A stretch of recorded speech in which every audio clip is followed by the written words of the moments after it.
Okay, well then tonight you said all tiredness, whether it's physical or emotionally caused, is an evidence of resistance. Absolutely. Okay, can you help me then clarify? Over the weekend, we went dancing on Friday and Saturday and expended a great deal of physical energy. And on Sunday, I was absolutely wiped out. I mean, I took a nap in the middle of the afternoon, which is very, very, very unusual for me. And I was just really tired. All I wanted to do was nothing. And so your assumption is, and it is a very common assumption, that because you expended great energy before, that it was all used up. And what we are wanting you to understand, do you not find it interesting that you were not tired while you were dancing? Not at all. Instead, you were tired while you were laying on your bed. Seems a bit strange, doesn't it? While you were dancing, you were filled with the energy of the universe. Your intent and your action, your expectation were all in harmony, and so you were tireless, you see. But the next day, what was missing?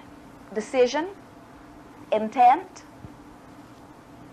So what my inner being was trying to tell me with that feeling of fatigue was to make a decision of what I wanted to do. Precisely. For the day. Precisely. So it doesn't have to be some... Or for this moment. It doesn't have to what be am I wanting to do for the next 10 minutes or for the next hour? So it doesn't have to be some big, humongous thing. In the early days, as Esther was speaking for Abraham, she would speak for 10 or 15 minutes and then felt physically exhausted. She said to her mate, "Abraham is using me up too fast."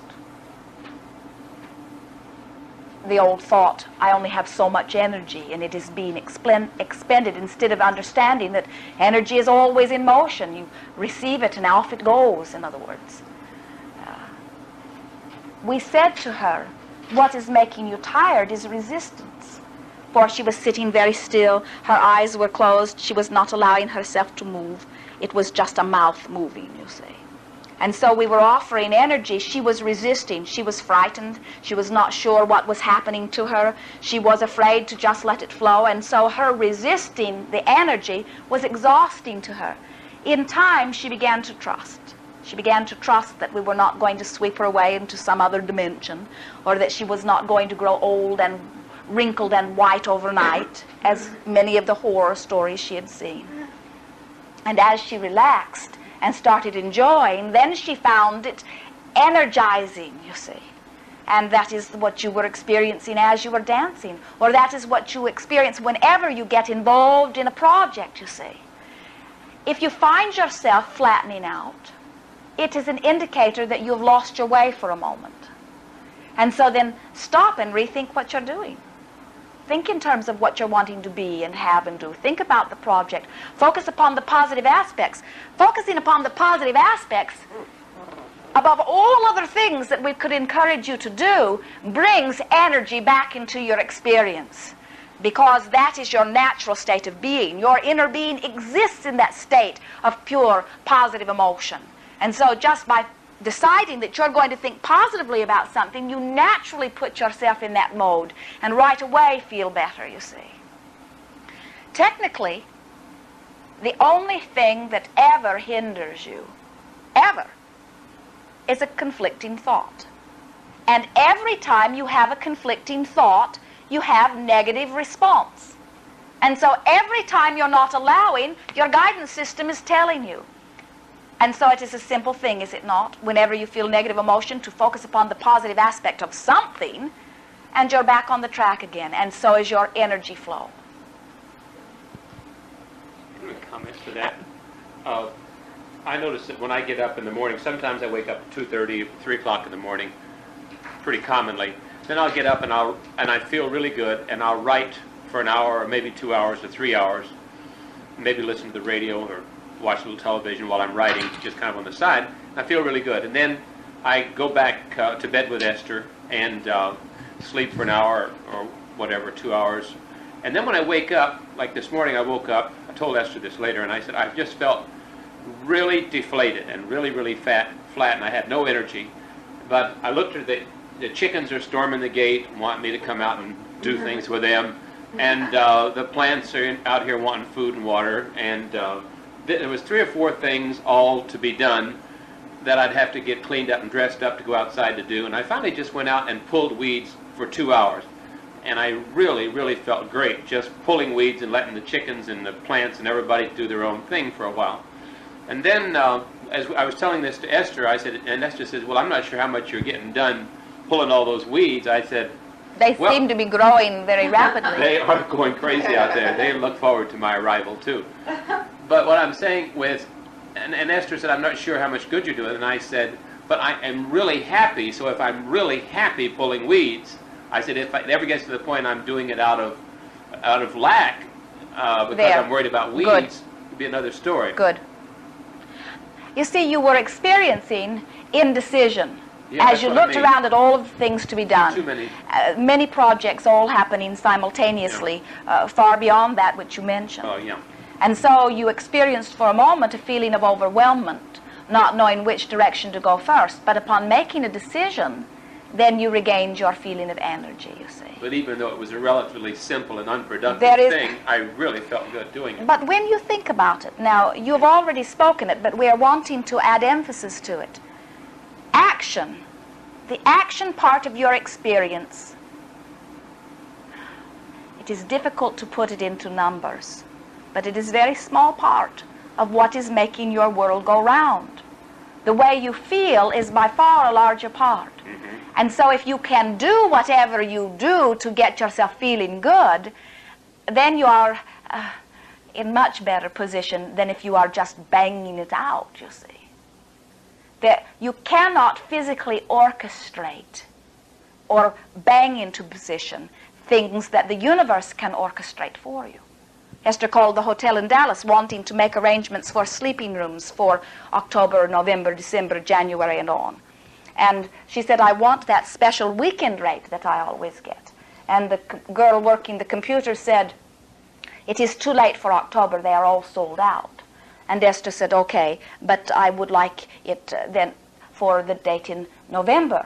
And the computer girl said, it is too soon for that one. And Esther said, it is a very narrow window that I must pop into. And then Esther laughed and said, whatever, knowing that there are some things that you cannot physically orchestrate because their rules do not allow you. But if you relax rather than resist and expect, in other words, want and expect, then the universe arranges it, and Esther knows she will get what she is wanting. She always gets it. It is this trying to plan ahead and bang things into shape that so often causes a negative response, you see. Well, an observation. Through most of my life, the big lessons I learned were through violence and through danger and through really strong wanting. And I was telling Esther today, I've had such terrible negative emotion in the first 33 years of my life, and then something happened at a certain point that everything changed. And though I can still remember the incidents back when there was so much, I never feel any negative emotion. I said, sometimes I wonder if I'm still the same me that I was then. It's like I don't. You're not, but your thinking is that perhaps someone else walked into your body. And what you're describing is the precise thing that we've been talking about here tonight. Those beliefs that were within you, that were the conflicting beliefs which were responsible for all that pain, have been molded or modified and no longer exist. And as they no longer exist, the negative emotion no longer exists. You could not have brought forth a better analogy for what we've been talking about here, you see. Those beliefs that were not in harmony with your desire were giving you negative life experience. But as through the experience you were able to modify those beliefs, now you are in a place where your beliefs and your desires are not contrasting so much. As I was taking notes, I noticed someone was commenting about the fun we were having with our truck breaking down and being towed in. And I think in 3 days we were towed in 3 places, from New Braunfels with one vehicle and from some place with another and another place with another one. We were just being towed all over the place, and we were just laughing and scratching, and we got to know all the tow truck drivers, and they were calling us their best customers and stuff like that. And then I told Esther, I said, okay, I think I've had enough fun this way, because it's taken a lot of our time, too, as well as, just fun. And so, as of that moment, there's nothing ever had. Everything just as smooth as like a miracle. It is worth pointing something out here. When you're having fun at something, Yeah.